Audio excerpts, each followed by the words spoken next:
And in the Impact segment tonight, there are reports Donald Trump may be changing his immigration vision. As you may know, just about a year ago, he said on The Factor he would deport millions of illegal aliens in a humane way, quote, humane way. That, of course, would require spending billions of dollars, hiring a bevy of new federal agents, and enduring extensive court proceedings, as we debated back then. Joining us now from Akron, Ohio, is Donald Trump. So the media, as you know, running wild with this. Are you really rethinking your mass deportation strategy? I just want to follow the law. What I'm doing is following the law. You know, this was put out. We had a great meeting over the weekend with Hispanics and leaders of the Hispanic community, and we discussed a lot of different things, and this was one of the many things that was discussed. And one of the groups, one of the media outlets that have gotten everything about me wrong, including the fact that I'd never run, and the reporter actually said he'd give up his salary if he did. I don't think I've ever held him to that. But one of these media outlets said that they had word from one of the people. It turned out to be false. In fact, the people all denied it, Bill, and I think you probably have seen that. But I want to get on the record once again. We had a great. Well, let me explain to you. We had a great meeting with Hispanic leaders. Yeah. It was at Trump Tower, and it was very, very. I think it was very obvious what took place because they came out and they said exactly what took place, but the media got it wrong. We're going to obey the existing laws. Now, the existing laws are very strong. The existing laws, the first thing we're going to do, if and when I win, is we're going to get rid of all of the bad ones. We got gang members, we have killers, we have a lot of bad people that have to get out of this country. We're going to get them out, and the police know who they are. They're known by law enforcement who they are. We don't do anything. They go around killing people and hurting people, and they're going to be out of this country so fast your head will spin. We have existing laws that allow you to do that. As far as everybody else, we're going to go through the process. What people don't know is that Obama got tremendous numbers of people out of the country. Bush, the same thing. Lots of people were brought out of the country with the existing laws. Well, I'm going to do the same thing, and I just said that. Okay, but here's what everybody wants to know. We want to do it in a very humane. Okay. We want to do it in a very humane manner. You're going to have to go through the court system when you deport, as they have to do now. That means you're going to have to add federal judges. You're going to have to do a lot of things to make this thing efficient. Also, and here's the crux of the whole matter, and you know this.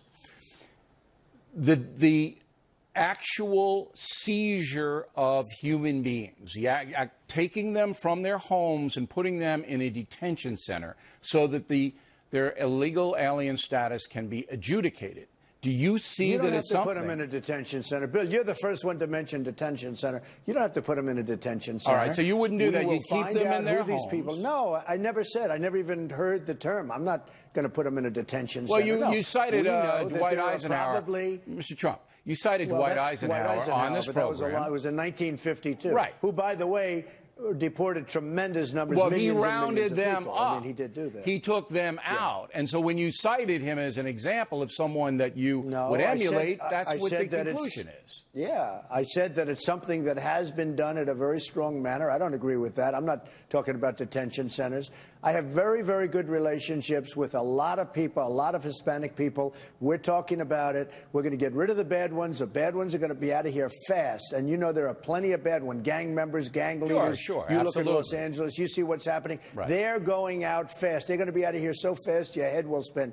As far as the rest, we're going to go through the process like they are now, perhaps with a lot more energy. And we're going to do it only through the system of laws. Okay. Good. Now, I want to play you. And by the way, Bill, that are in existence.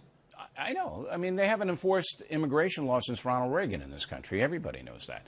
Now, let's turn to violent crime. I want to play a short soundbite of what you said recently. Go.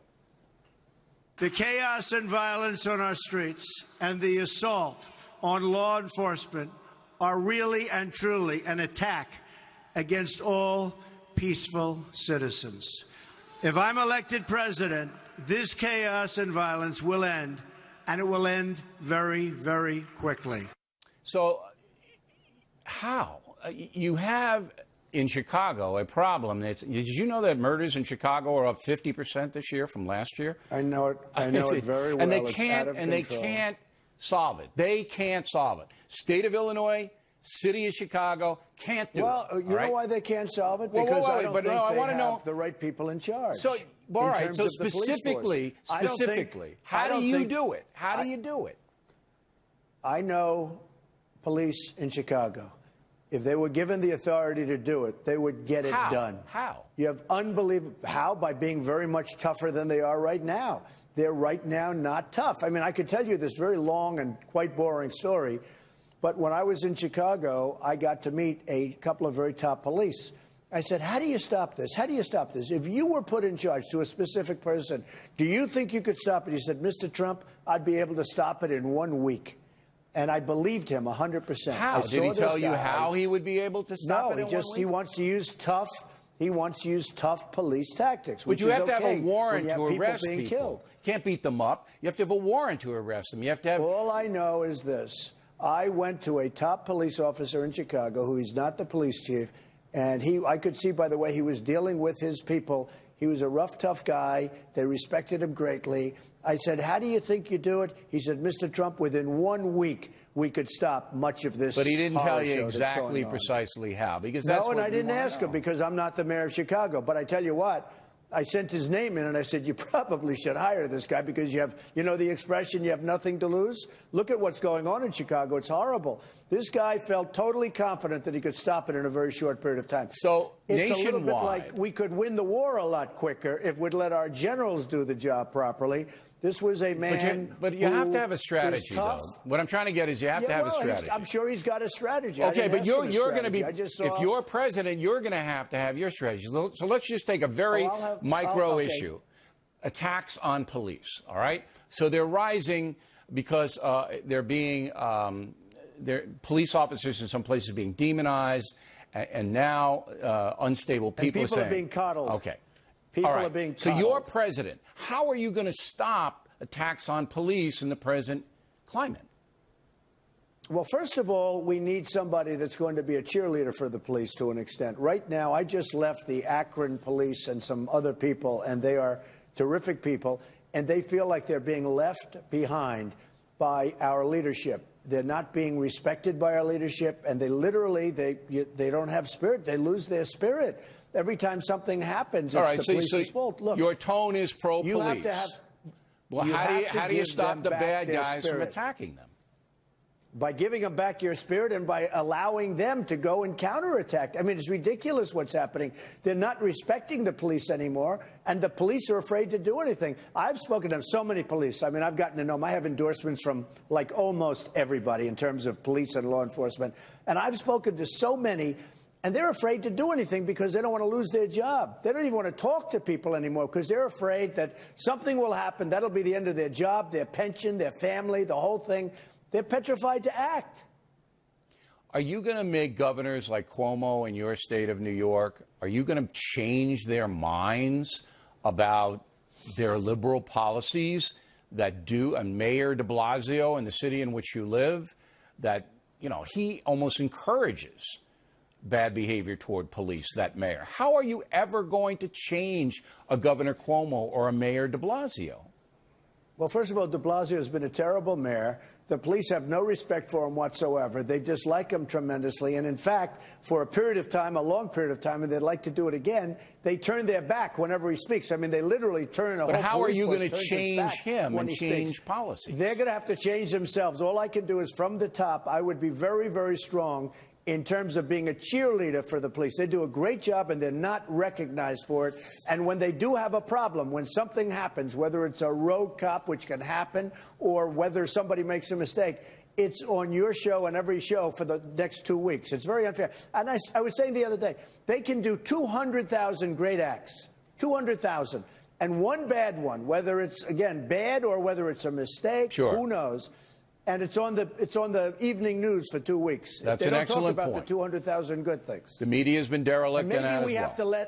Maybe we have to let people know the good aspects of the police, which nobody wants to cover. Now, we're going to have more with Mr. Trump in a moment. We're going to talk about his campaign and how it stands now. Then later, Miller on the African-American vote and Waters causing his usual trouble. Those reports after these messages. Ohio this evening. So your campaign has new leadership. Both Corey Lewandowski and Paul Manafort have left. How do you see the turnover? Do you think it matters to voters, or what's going on? Well, I wanted to keep Paul as a chairman, but, you know, it was just something I felt we should do because that was really one event, if you think of it. But I ultimately decided, he's a good guy, but I ultimately decided I want to run the campaign the way I want to run the campaign. And, you know, we just had a poll come out, the Los Angeles Times, that has us 2 points ahead. We're very close in Ohio. We're right about even in Florida. I think we're doing very well. And don't forget, she's spending a fortune of money.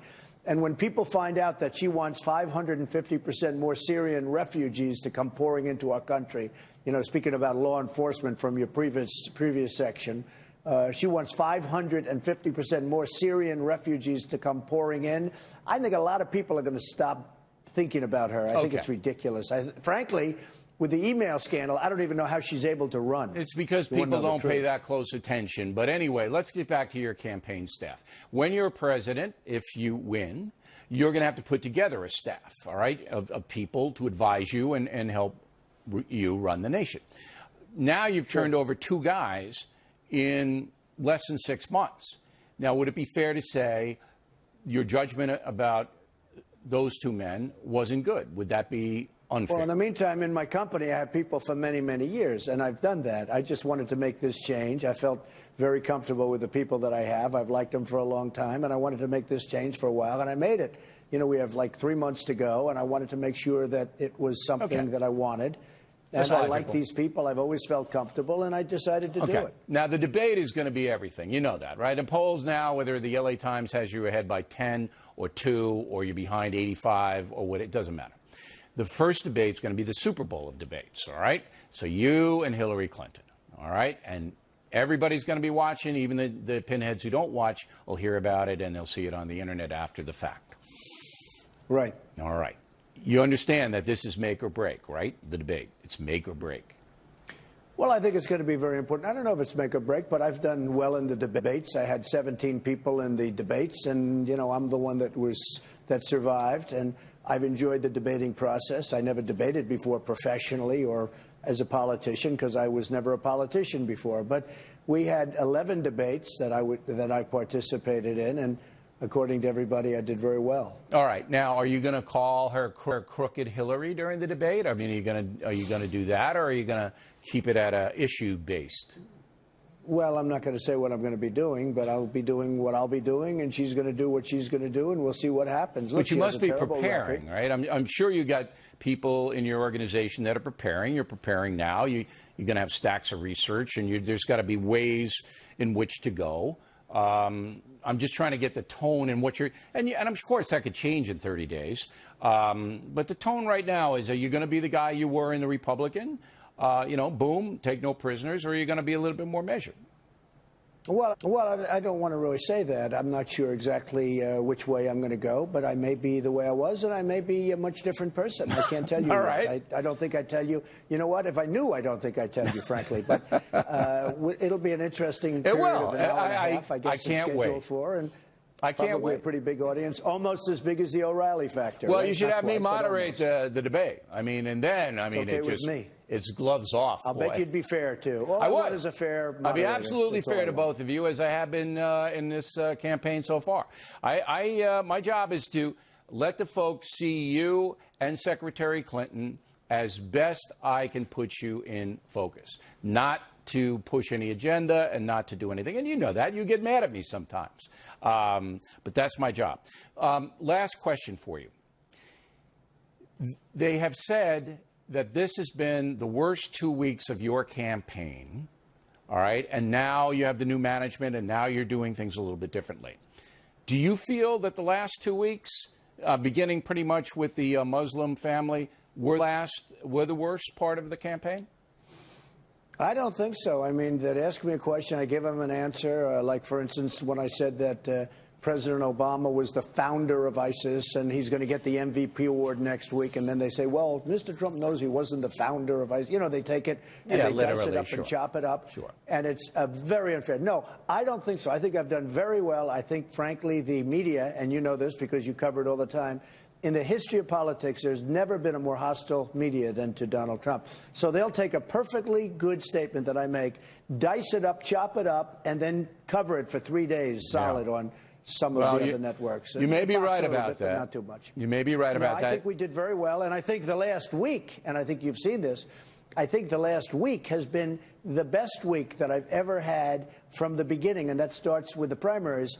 And most people have said that the last week, because you're doing the speeches now, and you're not calling anybody names. But you always keep this in mind: the media did not like Chester Arthur very much. So I don't think it's at the level of you, but Chet got hammered a little bit. All right, Mr. Trump, as always, thank you for your time. We appreciate you being accessible, and we're hoping Hillary Clinton will come on The Factor as well. Plenty more ahead as The Factor moves along this evening. Dennis Miller.